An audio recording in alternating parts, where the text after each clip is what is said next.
Мына молекулалардың бір-біріне байланыстырып ұстап тұрған күшті жеңіп, қалайсыздар? Бүгін біз температура деген не және термометрлерді қалай қолдан жасауға болады, сол жайлы айтатын боламыз. Мынандай бір қарапайым сұраққа жауап беріп көрейік. Біздің сезім мүшелеріміз арқылы заттың температурасын анықтауға бола ма деп біреу сұраса, онда барлығымыз иә болады, ыстық суықтығын анықтай аламыз деп айтамыз, иә. Бірақ енді мынандай жағдайда біз анықтай алмай қалады екенбіз. Бізге бір бөлмеде ұзақ уақыт тұрған, яғни екеуінің температурасы бірдей екі затты беретін болса, мысалы біреуі шыны стакан болсын, біреуі кітап болсын. Енді осы екеуін біз бетімізге тигізетін болсақ, онда бізге қайсысы суығырақ болып сезіледі?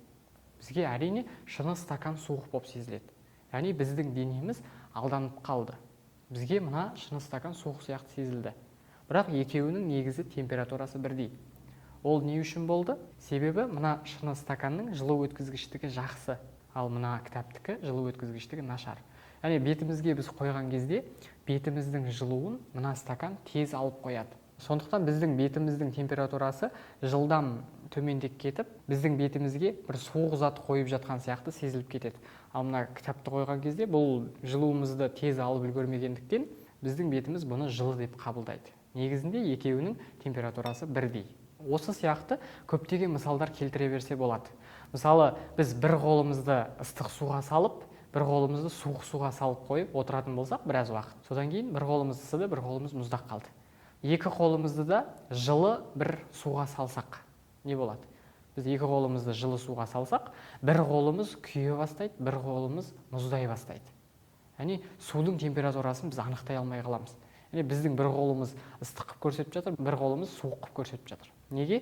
Себебі басында ыстық суда болған қолымыз, ол жылы суды суық деп қабылдайды. Сөйтіп суық деп айтады біздің қолымыз. Ал екінші қолымыз, ол суық суда болған, ол жылы суға келген кезде, оған жылы болып кеткен сияқты сезіледі да, ол жылы деп айтады бізге қолымыз. Сонда екі қолымыз екі түрлі айтады. Біз сонда мына су жылы ма, суық па деп ажырата алмай қаламыз. Яғни осындай көптеген мысалдар келтіре беруге болады. Мысалы, біздің Алматыға Африкадан бір адам келсін, иә? Күзді күні Африкадан келсін Алматыға. Сол кезде ол не деп айтады? Мына жер қандай суық дейді, иә? Ал енді бір Сібір жақтан бір адам келсін. Яғни Сібір деген Антарктида, Сібір, сол жақтан бір адам келсін. Ол күзде келсін, қыста келсін, бәрібір мына жақ жылы болып сезіледі. Сосын біреу айтады, Алматы қандай ыстық дейді. Ал екіншісі айтады, Алматы қандай суық дейді. Сол кезде біз не істейміз? Алматы суық па, ыстық па деген сұрақ келеді ғой бізге.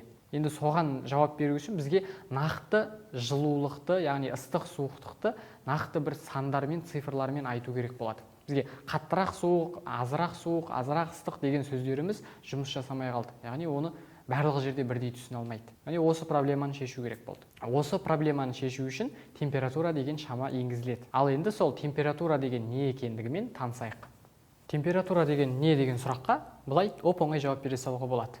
Мысалы, бір мынандай қатты дене берілсін, қатты дене дегеніміз енді кез келген ағаш болсын, тас болсын, ол молекуладан тұрады, молекулаларын салайық. Енді бұл зат ыстық деп қай кезде айтамыз, суық деп қай кезде айтамыз. Бұның молекулалары, яғни тербеліп тұрады, қатты заттың молекулалары ары-бері тербеліп тұрады.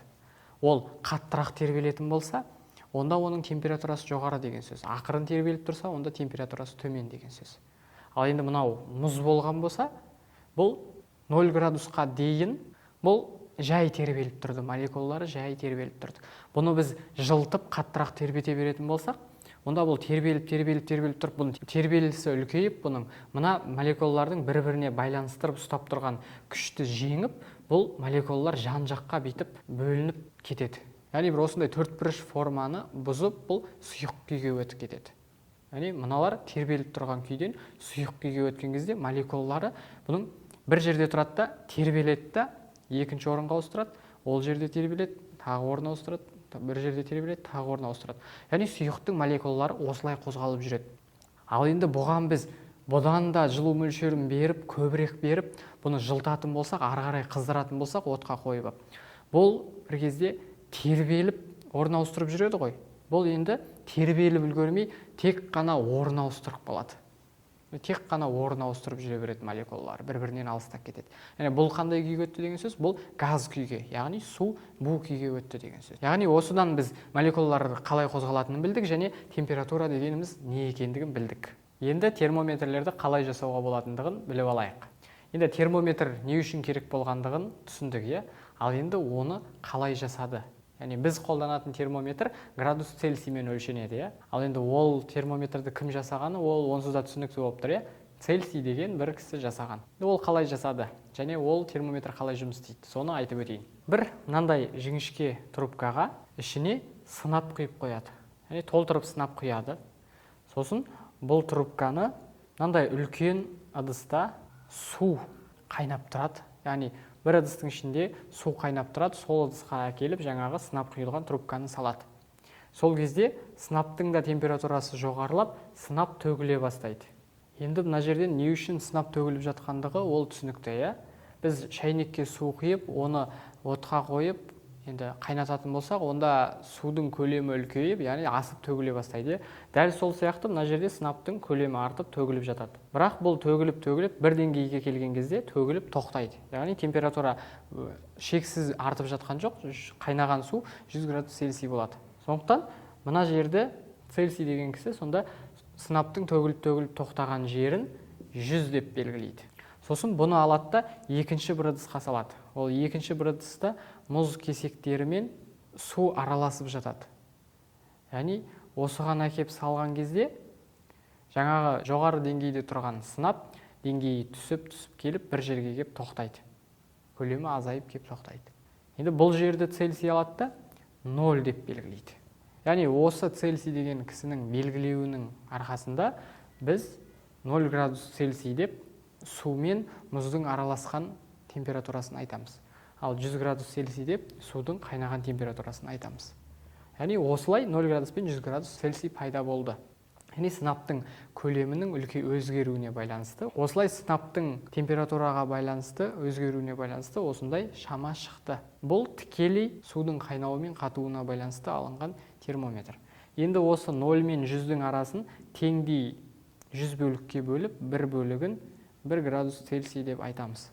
Яғни кітаптарда ереже түрінде жазылып қойған 1 градус Цельсий деген не десе, ол судың қайнау температурасы мен қату температурасының айырымының 100-ден 1 бөлігі. Яғни осындай термометр жасап шықты. Енді бұдан да күшті термометрлер бар, әрине сезімталдылығына байланысты бөлінеді. Мысалы, мына жерде сынаптың орнына суды құйып қойған болсақ, онда мына жерде 20 градус болсын, 40 градус болсын, судың көлемі өзгермейді. Яғни бізге температураны мына жерде шкала бойынша көрсете алмай қалатын еді. Ал сынап көрсете алады. Яғни сезімталдылығы температураға жақсы. Яғни көлемі температураға байланысты жақсы өзгеріп тұрады. Сондықтан сезімталдылығы жоғары деп айтамыз. Енді бұның сезімталдылығы қазіргі заманауи шыққан термометрлердің жанында түк емес болып қалады. Себебі қазір 10 километр жерде сіріңке жанатын болса, сол сіріңкенің температурасын анықтап, яғни сіріңке жанғанын сезетін телескоптың фокусына сол термометрді орналастырады және кеңістікте, яғни ғарышта жүрген денеге қаратқан кезде сол дененің температурасын жаңағы термометр анықтап береді. Сол сияқты өте көп термометрлердің түрлері бар. Сол термометрлер жайлы білгіңіз келсе, каналға тіркеліп қойсаңыз болды. Біз апта сайын әртүрлі осындай қызықты тақырыпта видео салып отыратын боламыз. Осымен сабағымыз аяқталды. Келесі сабақта кездескенше